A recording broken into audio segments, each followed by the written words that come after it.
to the Gene Harris Jazz Festival Online Edition 2021. My name's Jack Wengroski, and I've been asked to talk to you guys about lead trumpet playing.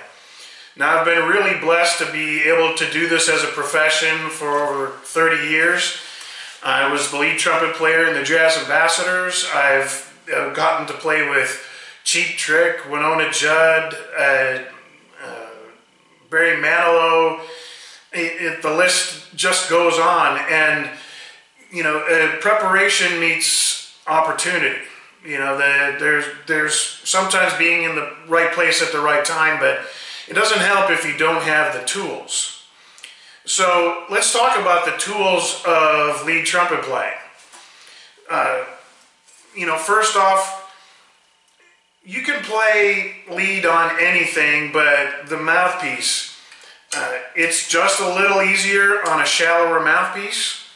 Now, depending on your teeth and the size of your lips, what that is kind of it's very individual. All right. The way I like to select, when I selected a mouthpiece like that when I was in high school, when I started playing lead, I got one that I had tried and really liked at what's now called the Jazz Educators Network. Back then it was called NAJE. And it was comfortable, I got a good sound, and it didn't make me suddenly play in the upper range, but it did make it easier. Now, I ran into Bobby Shue when I started going to Elmhurst, it's called University now, back then it was Elmhurst College, and Bobby took a look at it and he said, "Hey man, why don't you try one of mine?" And man, it was such a difference. And so if you find a mouthpiece that makes an immediate difference, it's going to be better. Now, after a couple of weeks, you're going to have to take some time getting used to it. Also, a thinner mouthpiece, you need to keep those lips out of the cup. When you have a deeper mouthpiece, that's not going to matter as much. It might even enhance the sound. Not going to work on a shallower cup. So how do you know what depth? You have to keep going shallower until you bottom out of the cup. And then once you bottom out, it means that you'll feel the lips touching the cup. And then you kind of go back a size, and that should be a decent lead mouthpiece. Now the other thing is it's a comfortable rim. Warburton makes kind of a flatter rim. Yamaha and Bach, they're a little rounder. Each company has a variety of choices, but that's something you have to feel for yourself.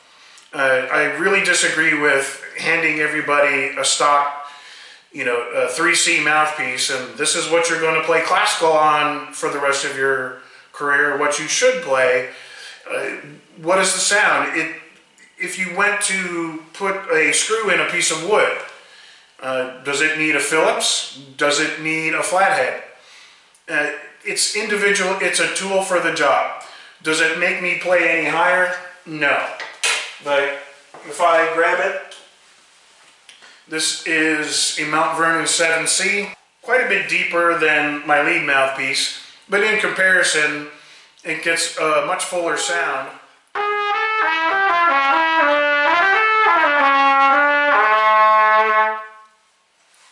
But that's not going to cut as a lead player in a big band.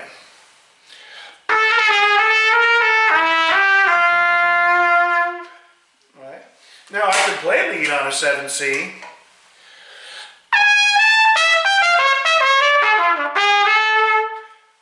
It's not quite the right tool for the job, and it's going to make more work.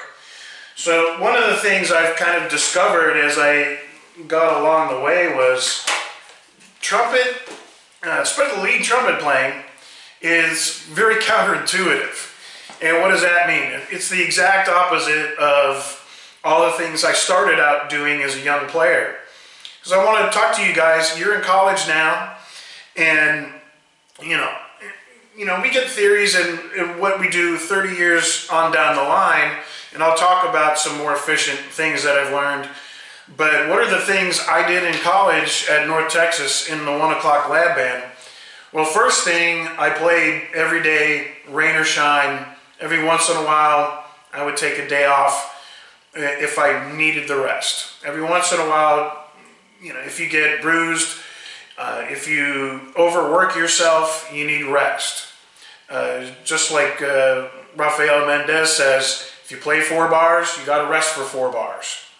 And you have to take care of those chops because you can damage your lips with too much pressure. Counterintuitive, again, we think that pressure is into the face, right? No, for me, what I discovered is the pressure is the air out to the lips. Now, at first, when we start playing, you discover if you start pressing, all of a sudden, it's like pulling the tight a balloon. The edges of the balloon get tighter and you get a tight squeak. But the metal is going into the lips. The metal's always going to win. There's a stopping point, and you're stopping the blood flow. So you can damage the lips. You can also do nerve damage called focal dystonia. So it's good to learn efficiency, especially from players that have been doing it a while. And, so please seek out professionals in your area. Your teacher at school, your professors probably have a fairly good idea if they've been playing for any length of time. So what I discovered was that the lips buzz in a certain way. If I put a fair amount of pressure on the bottom lip, I can still play. If I put a fair amount of pressure at the top lip, the buzzing stops. So I discovered, especially as a lead player, that bottom is the anchor. But we think, we gotta muscle things. So we start making muscles in the middle to make it tight like that balloon, right? Well, no. Even in the balloon, you tighten it, you pull it at the edges because there's the aperture. So I'm making, I call it the grumpy cat face. These muscles are pulling down and the aperture in the middle stays fairly loose. A really open throat, almost like you're fogging up a mirror. Now we figure all our lives, intuitively, like we're lifting up a heavy weight, with the bicep, and the more we need to lift, the more we need to tighten those muscles. Well, there are muscles that are tightening in certain places, but for us, it's going to be in the corners and that arch of the tongue. A great analogy is like trying to hold a lifesaver in the back of your tongue. Or, just say, "I." What happened when you made that E sound? All right? The tongue goes up, it lessens the cavity in the mouth, the air comes out a little faster. So it's not muscle, it's controlling the faster air as we go up. Tai.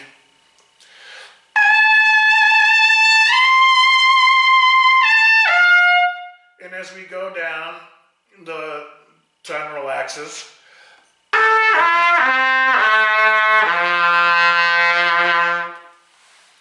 So what we do is a function of air.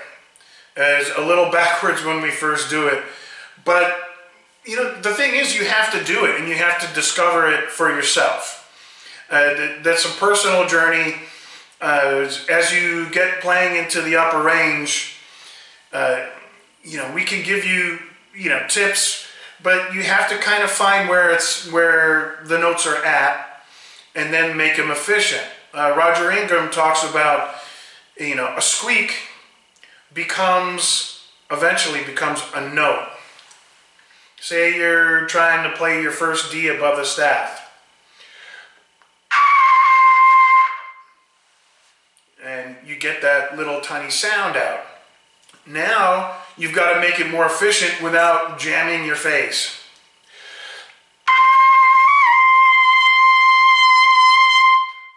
And you discover actually opening things up, which is a little backwards, we think we need to tighten, but I'm really blowing some hot open air, an O in the throat, maybe an R, E in the tongue.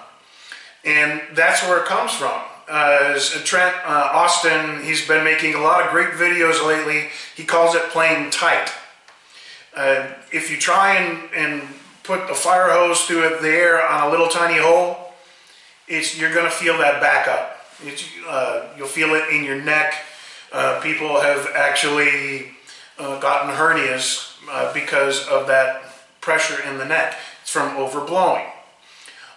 Also, as lead players, just as a side note, if you can hear too much of your sound from behind the bell, probably playing too loud. So that's another little quick tip there. But how do we develop this? One of the things that Don Jacoby talked to me about is just playing like a natural G on the staff. It's a good note. It's a good center of our range.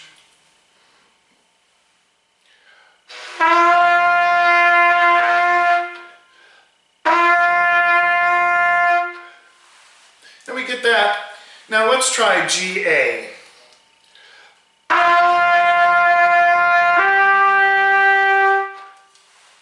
Now, what I'm trying to do is not change my set. I want to get the change with just the air. Really, all you need to do from G to A is just move your finger.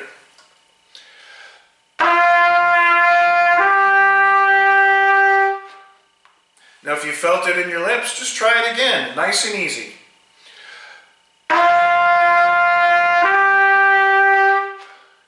Once you get that, then you go up to B. And then notice the difference between now A and B.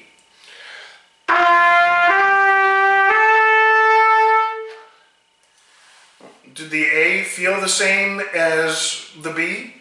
Or did you just change the air? We just want to use a little tiny faster air. It's just in little increments, but you barely feel it. So once you get that, we're going to move up to C.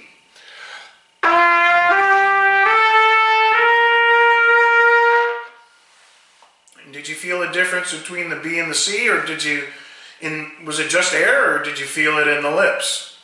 All right, now, when we get up to the fifth of any scale that we're working this with, now we start to think about that E sound. Now, usually at first people will exaggerate, and there'll be a little break there, but get it to where it's smooth, and at the D, just think that E sound as your ah-E, your tongue goes up.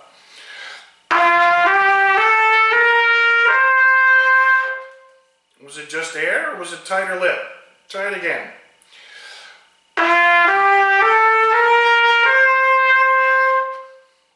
Now once that feels the same, let's try it with E. And pay attention now between D and E.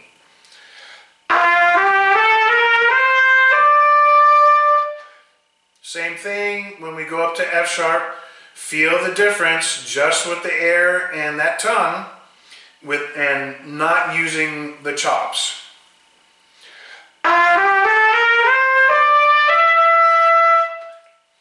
And then we're going to go up to the G. Pay attention to that. The difference between the F sharp and G is just the air. Usually I take a little more time on this, but we've got a few things to cover.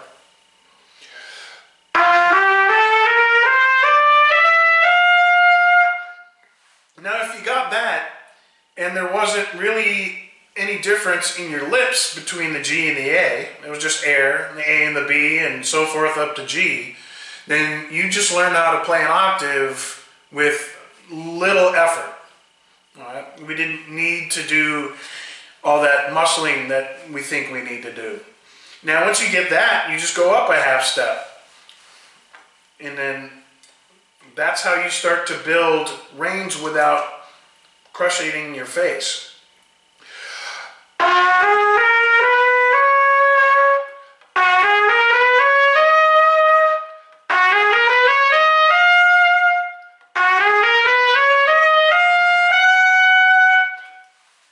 Now when you get that, go up another half step. until you get to the point where you're really having a little bit of trouble. Jake called it the rule of three. If you don't get it by the third time, that's a good place to stop, because we don't want to force it. But you can take this fairly up the register.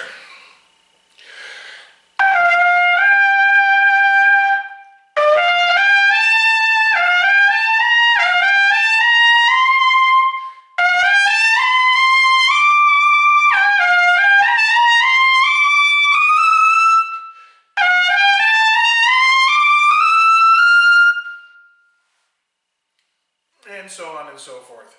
So that was one of the things I learned from Jake at North Texas that made life so much easier. The next thing is, if you want to play lead, you've got to play lead. Maybe you're a lead player now, find lots of music. So what I opened with, no cuts, no edits, just live, was the lead Sammy Nestico lead trumpet book.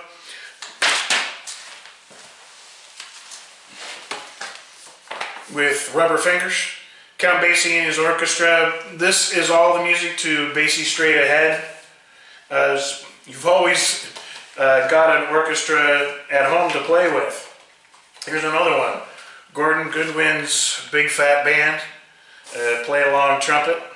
It's got 10 first trumpet parts, and Tony Scodwell gave me one of these. It's his Big Band Classics, play along, great trumpet solos that go in the upper register. So, and get tons of music, read. That's one of the things I did at North Texas. They had 9 lab bands there, and I played in the 1 o'clock at 1 o'clock, and then if anybody needed a sub, I was all for it. That's the reason I was there. So I would sub in the 2 o'clock, and then maybe the 4 o'clock lab band, and then the 8 or 9 o'clock. Sometimes I would play 3 or 4 big bands a day just to get that reading in.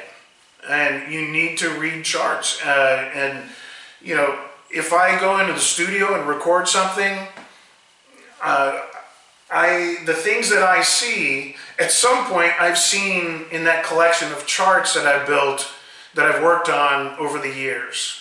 So hopefully there's not too many surprises. If somebody's paying you money, you want to do the least amount of rehearsal and takes. And so that's, the preparation as you go for lead. Let's talk about what a lead player is expected to do. It's the soprano voice. It's like the soprano singer in a chorus or the lead singer in a band. That's where generally the top of the melody is. Our frequencies are higher. They're not necessarily as loud as the trombones or even the saxophones, but it's a higher frequency, so it's going to carry. Some of the other sections might not think it's fair, but these things carry for about a mile because of the high frequency. And you're the guy providing that to the band. So the first responsibility is to be consistent, because that is the melody. So the harmony doesn't do very good if you don't provide a good melodic bass up there. The second thing is they're all listening for style. So the lead trumpet player is establishing pretty much the style of the band. Now, I didn't do that all myself. All right, I see a lot of people, they're concentrating. You need to be laser focused on the music. You can't be distracted.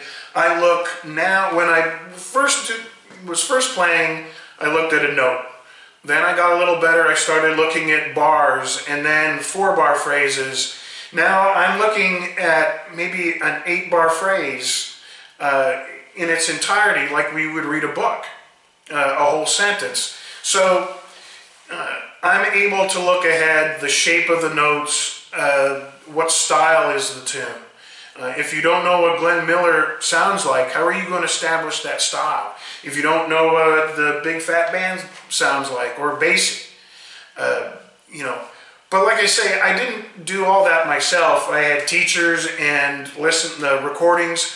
The other thing is when I'm still laser focused on the music, but I'm very aware of what's in the periphery. Now, that's the second most important thing as far as I'm concerned, is that as a lead player, is that periphery, because the style, we need to know the style, but the time is in the bass. That's the pulse, that's the heartbeat of the band. If I'm so concentrated on my music that I'm not locked into that, it doesn't provide any stability for everybody. They're going, they're looking at that lead trumpet player for that stability, time, of course, intonation. We'll get back to the intonation in a second, some of the things that I've acquired over time. But, get a tuner, play in tune. Now, don't use a tuner while you're playing. I've seen younger bands do that, and I know the directors are trying their best to keep everybody in tune, but everybody had their slide out about this far, and they were just lipping everything down. Find where the center of your notes are in practice, but which means you have to be able to hear the pitches while you're playing. You can't adjust that anymore. So I'm locked in on the bass player for time. The next thing is I'm really locked in on the drums as far as that swing feel. Now if he's playing a bassy feel, that triplet, right? That's what determines swing. Now some bands are right on the triplet. Maybe you might call that a shuffle. It's probably a better example.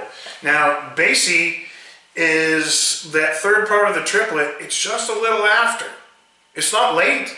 It's still on time, but that last part of the triplet, what we call swing, is just a little, more towards the bar line. Now, the drummer, the tip of his stick, whether it be on the hi-hat or the ride cymbal, is hopefully going to match that. And even if it's not exact, you've got to match that for the whole band to pick up. And that's where the sense of swing is. The drummer is playing that ride or the hi-hat, that swing feel, and that's what I lock into. And if the styles are different, even if, say, I think he's wrong, which is a bad attitude to have in the first place, but if I'm with him, it's all correct, and it still sounds great. So, that's along with style is the periphery. Now, I need to listen to the other players. Now, what about the responsibility of the other players in the section? Now, you need to play just up to the lead player. It's like if you were playing piano and like your fourth finger on the left hand struck that note extra loud. It's out of balance. But you need the melody, but you need everything underneath. That's what makes the music. If I play these parts by myself, it doesn't sound very good. The music is that whole interaction. Stay right up to the lead player. If it's too far down, there's not a balance either. So, play right up to him. And that, trumpets are in back, and that's going to go up to the lead trombone player, because he's going to be able to right in front of the lead trumpet player. And the bones, the section are playing up to him, but he's hopefully locked into me as a lead player. Now, same thing with the lead saxophone. He's got the whole brass behind him. I feel a little bad for them, but that's their job. And the lead alto is hooked up to the lead trumpet, and that if the lead bone is locked in, he has a much easier job of playing his lead part and then the other sax is, so it's this whole mesh, and it starts with the lead trumpet player. So that's why it's important when you walk in to be prepared, do your homework. That's kind of the mechanics of it. Some of the intonation things, one of the things, probably heard it from a lot of sources, but this particular thing I heard from Roger Ingram is find a tuner, like a note.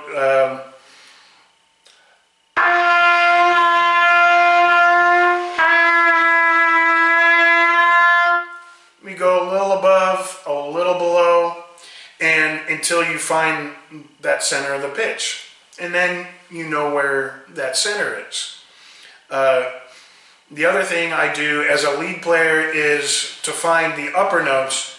Now, trumpets are just intonation. Now, what does that mean? It means we are not equal temperament like the piano.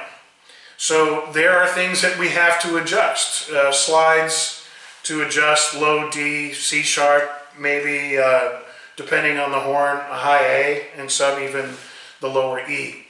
And the higher I get in the harmonic series, the more generally sharp it tends to be, and you have to bring that down. The other extreme, I used to play with a great trumpet player, gentleman, who got even the upper register tuned to the point where it sounded flat. There is a point, you have to use your ears, record yourself, find where that is, but that's finding the pitch. The other thing is the octave jumps. I think that came from Bobby Shue. Now, if I start on the lower note, it's not supposed to be very clean. You go from low up to the octave and right back down. That's going to be muscle memory and train you where that upper note is exactly.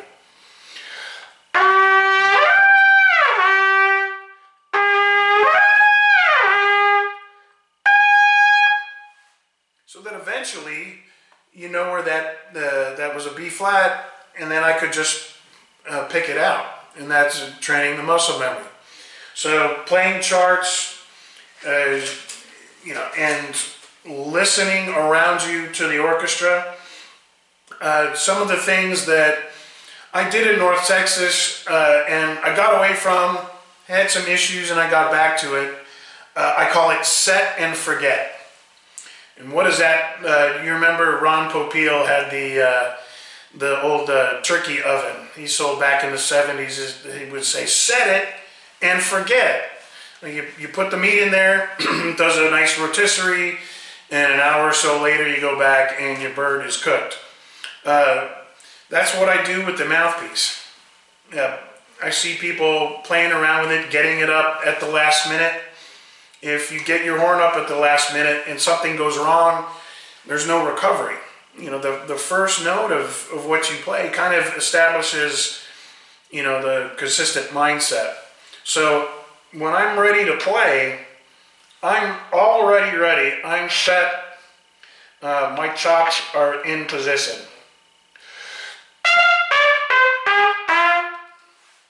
So set it and forget it. Now, if you only have a couple bars and you take that off the lips, you have to reset, and maybe you forgot.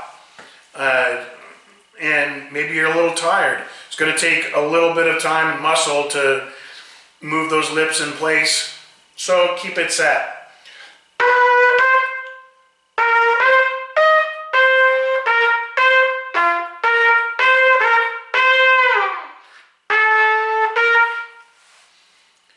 So that's another thing, consistency. It seems kind of counterintuitive, but I'm not pressing. I'm just keeping those things in place, and I breathe from the sides of the mouthpiece so that my next entrance, it's a little more efficient. Compression. And I talked a little about that. Compression is good in the right places. If it's in your neck, not so good. So I'm using the compression of the tongue, ta-wee, or the other thing is I'm compressing from the diaphragm. Now, I went through this a little bit in the posture video that I did, but I want to talk about it as a, for the lead trumpet. Now, if we just take a nice, easy, natural breath, now that diaphragm is like an upside down salad bowl, right? Now, if we press down on it, or it's like we contract, we take a breath, that muscle, the diaphragm, flattens out in all directions. Now, the lungs don't do anything. They're just kind of like glad bags sitting in there, and that muscle, the diaphragm, pulls the lungs open. Now, when we finish contracting the diaphragm, we release the breath. It moves back up into position, and the lungs empty. It's a natural process. Some of the things we do with trumpet, not such a natural process if you're in the high register. If you're not supporting things down here, that's where hernias develop. If they're backing up here, there's hiatal hernias. You see people with little bulges. That's damaging the mucocele, and that's, as long as it doesn't turn into a hernia, it's unfortunate, but it's not as bad as, but it's avoidable if you do these things. That's why Bobby Shoes started doing clinics, because of pressing, trying to, put so much air, hernias, all the damage that he saw, back in like when he was in Toshiko's Akiyoshi band. And he started to figure out from a couple different sources about the yoga breath. Now, as we get higher up in the register, that tension, he calls it the wedge. Now, your belly button is right about here. And now if I take a little primer breath, step one, now I've kind of activated that area. Now I get a breath low to high. And as I do that, it's like, we'll call it step three. Now that belly button is coming in, kind of tighten the glutes a little bit. Now that's created a wedge underneath. Now I've got, ribs are attached. So if you're breathing naturally, you really can't expand this area here, but we can create a little pocket up here if the shoulders come up. But now if I play like that, I'm backing up the neck. So those shoulders have to come down. And if you could hear that, that really expels the air. Now, when I was younger, you have to practice this a few times to make it one fluid motion. But I thought it was a matter of like, this was going to give me super strength. No, it's going to give me a super velocity, but the strength, I'm still, that hot air, like we're blowing fog on a mirror.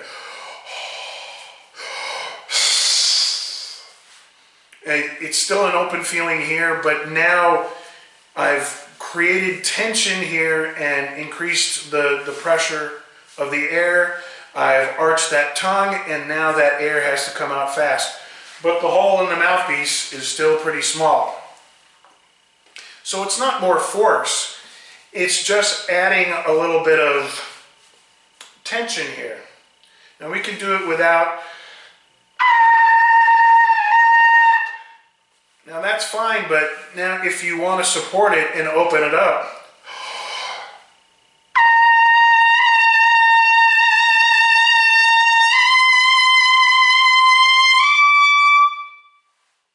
right? Because otherwise, I would start to muscle it in, roll in my shoulders, and it's a very cramped way. It also takes your horn out of alignment. More cracking and fracking there. So that's the reason for the wedge, but it's not something we want to overdo. Not a magic blast.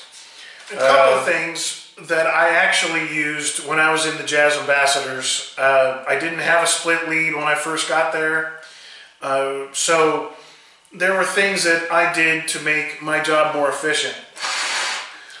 I had a certain warm-up routine, which it changes from time to time based on what I'm doing, some new things. I might add some things, I might take away. But at the time, I was doing the Chickowitz warm-up. Now I do the stamp warm-up. But I did it the same way every time. Now I do the buzz, and I do it loose and open just to make sure, and that's to make sure the aperture is open. Some people say, well, that's not what the lips don't actually vibrate in the mouthpiece, and it's not, but it's been useful for some of the best trumpet players of all time. In fact, I went to Malcolm McNabb's camp and learned it right from him, who learned it from James Stamp. And it's about making those sounds on demand, in time, and keeping that open, loose, then doing it with the mouthpiece, and then adding things with the horn. But whatever the warm-up is, if you want to be consistent, you have to have a consistent warm-up. The next thing was the octave jumps, like I said, and then the next thing I would do is intervals, like fourths.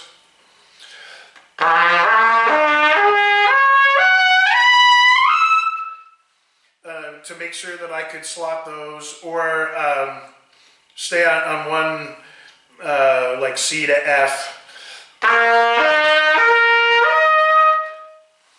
And after a while, I started, well, how about I challenge myself? So I would do tritones.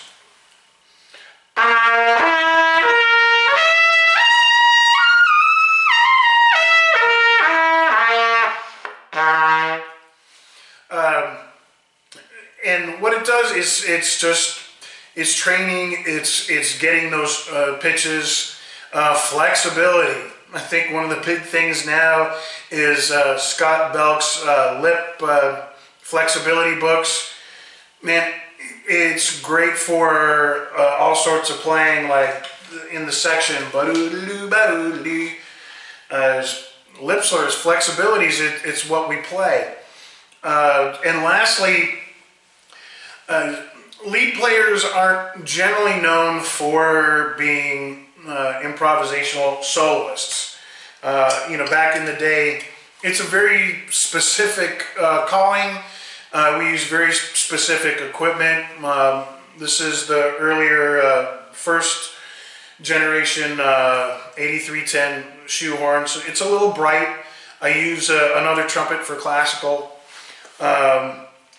It's a very specific thing, and really until I started studying with Brian Lynch, I started to discover that there's another mindset. But even before that, I would do transcriptions and things in the improvisation, not as a like that I was going to go out there and be a full-time soloist, although I do enjoy that now. But that really helped me in my phrasing.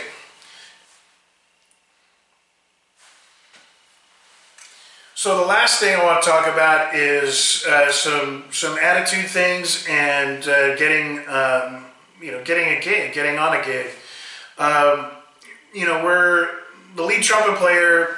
We establish a lot of things, but we're not the superstar. It's like a quarterback, and you're passing the ball to the guys that make the touchdown, right? If you're noticed too much as a lead player, you're probably overplaying or making mistakes. If everything sounds great, it's almost as if you shouldn't be noticed. And if you're doing it efficiently, I've had people couldn't even tell who was playing lead except for we're in the middle of the band. The other thing is tempo. Now, I've heard arguments about whatever the conductor counts off, that is the tempo. Sometimes the band will settle into a tempo. I can kind of push that along a little bit or pull it back, consistent up to a point, but sometimes you have to go with the flow. If you like a tune at 125 beats a minute and the conductor says 120 beats a minute, or the guy paying for studio time says this needs to be 118 beats a minute, that's gotta be it. You gotta be able to be comfortable in playing things in 3-4 different tempos, not just the tempo you heard it on a specific recording. And I hear that discussion all the time, but for the money days, that's not even a discussion. The other thing is, reading music. I hear guys complaining, an A sharp. Why didn't they just write a B flat? Well, things in certain keys. Sibelius doesn't know the difference. Used to have, copy people that used to write these things out and maybe smooth things out. But, if I'm got a big payday, I can't sit there and complain. A sharp is just between A and B. B flat is the same note between A and B. Kind of get used to that. When I'm sight reading a chart, the very first thing is I look for things like that ahead of the game. If I'm practicing it, I'll get to those points, smooth out the difficult passages first. Don't start out at the beginning of the chart every time. Gigs. When you get to the gig, first thing is gig or rehearsal. This is my equipment. It's a pencil pouch. If I need to make any markings, and I have enough for other players in the band that don't have it, because if we need to be on the same page, things like end of phrases. If it needs to be off on 4, you need to mark it. On the gig, you need to look presentable. You're on stage, you're the show. If you're wearing radio black sneakers, it shows. And maybe you won't get hired again. Show up on time. Remember, you're part of a group, and that's a social interaction. So, respect the other musicians that you're playing with. Being on time, being prepared. The other thing is, and I see more and more, there's more and more or less big band gigs, so and less studio work, but mutes, you may not know what mute is there, so I have a variety of mutes. I have a variety of cut mutes, but need at least one of each. A Harman. I've got a regular bucket mute and a solo mute. The solo is like a bucket, but it's a little more modern. Gets a little different sound, but I keep the old bucket just in case. So, have the things there. I also carry a variety of mouthpieces for the reach there, but this one is my lead mouthpiece. Now, they're all the same rim, same inner diameter, something I picked up from lead player Steve Patrick. Makes things a little more consistent. If you're going from a very shallow mouthpiece to a very wide 3C, you might have a difficult time switching and to the 3C. You're going to have an even more difficult time going back. But I have a slight less shallower cup. Maybe I'm playing in the section. Maybe I didn't get hired for lead, but I'm still getting paid. I'm not going to turn it down. And if, maybe I'm playing even a third or fourth part, I want to blend. Now I have a medium depth. Maybe if I'm doing like La Virgen de la Macarena, I need a little bit of broader sound, but something with power. And then I've got what for me sounds like a classical mouthpiece because of the relative shallowness. But I'm prepared. I would say, if you're kind of in the middle or beginning of your career, just a couple mouthpieces would probably be good enough. And the other piece of equipment is a flugelhorn. It's a little cold in the room here. I didn't want to freak out people with the high stuff in my place, but be prepared to have a flugelhorn. It's been expected from professional trumpet players as long as I've been around. I also have a piccolo trumpet for Easter services, things like that. The Samson aria, and the flugel, and a C. As a lead trumpet player, commercial player, there's a variety of gigs. You want to be prepared. So, I study the fundamentals. I study my Arbin book. If lyrical orchestral trumpet, Phil Snedeker's got a bunch of very lyrical books.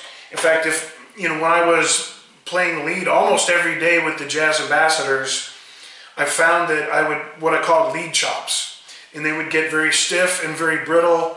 How do you balance that out? Lyrical etudes, the conconi, the lyrical solos in the back of the Arbin, variety of great things. So you have to balance out the playing. So these are kind of an overview. It's a very short time to impart 30 years of wisdom as a lead trumpet player, but hopefully I've caught some of the highlights, some of the things I do, the equipment, a variety of little tips and tricks. If you have questions, please feel free to contact me by email, should be provided. And, if you need some lessons, can do that online now. Everybody's kind of used to Zoom. But also seek out the people in your area. I mean, there's, great players in Boise. If you're LA, oh my gosh, Chicago. But, any town is going to have a wealth of information. So seek out mentors, seek out recordings. And if you want to be a lead player in the end, you've got to play lead.